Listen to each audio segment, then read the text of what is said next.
ফাতেমা খাতুনের উদ্যোগে ও তিনি অর্থায়নে মাদ্রাসার এতিম গরিব অসহায় শিক্ষার্থীর মধ্যে খাবার বিতরণ অনুষ্ঠানের আজকের সম্মানিত এই মাদ্রাসার উপস্থিত রয়েছেন শিক্ষক মণ্ডলী সহ আমার মানবাধিকার অনুসন্ধান কল্যাণ সোসাইটির সহসভাপতি সহ সদস্যবৃন্দ।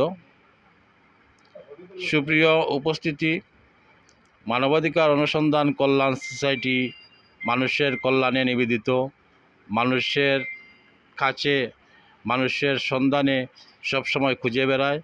মানবাধিকার অনুসন্ধান কল্যাণ সোসাইটি আজ থেকে নয়, 2020 সাল থেকে বিভিন্ন কার্যক্রম করে আসছে এবং মানবাধিকার অনুসন্ধান কল্যাণ সোসাইটির মাধ্যমে অনেকেই অনেক রকম অনুদান দিয়ে থাকেন।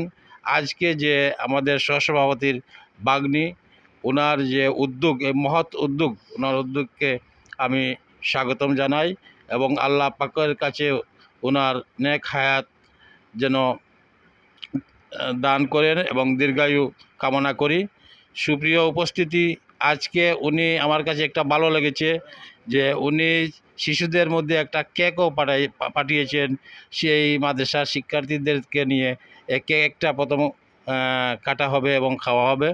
মাদ্রাসা শিক্ষার্থীর মধ্যে একটা উৎসাহ আমি দেখতে পাচ্ছি।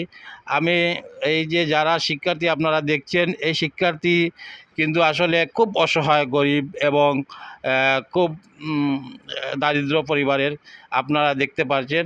আমি বিনীত অনুরোধ করব, এই যে মাদ্রাসাগুলা যে শিক্ষার্থী রয়েছে তাদের বেশিরভাগই কিন্তু দারিদ্র এবং গরিব অসহায় এতিম, তাদের প্রতি আপনাদের যেন ভালো নজর থাকে এবং এই যে আমার সহসভাপতি সাহেবের বাগ্নি যেভাবে ওনার উদ্যোগ এবং মনোভাব নিয়েছেন, যারা প্রবাসে আছেন, যারা দেশে আছেন, যারা বৃত্তশালী, তাদের প্রতি আমার অনুরোধ থাকবো মাদ্রাসার ছাত্রছাত্রীদের প্রতি আপনারা খেয়াল রাখবেন, নজর রাখবেন। আপনাদের একটু সহযোগিতা আমাদের মুখে হাসি ফুটবে।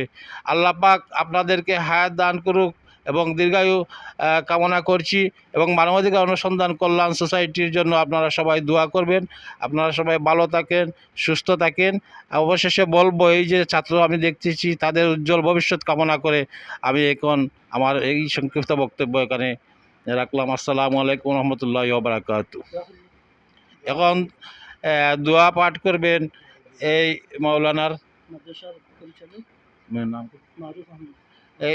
এখন দোয়া পাঠ করবেন এই মাদ্রাসার পরিচালক হাফিজ মারুফ আহমদ। সাল্লাল্লাহু আলা সাইয়্যিদিনা ওয়া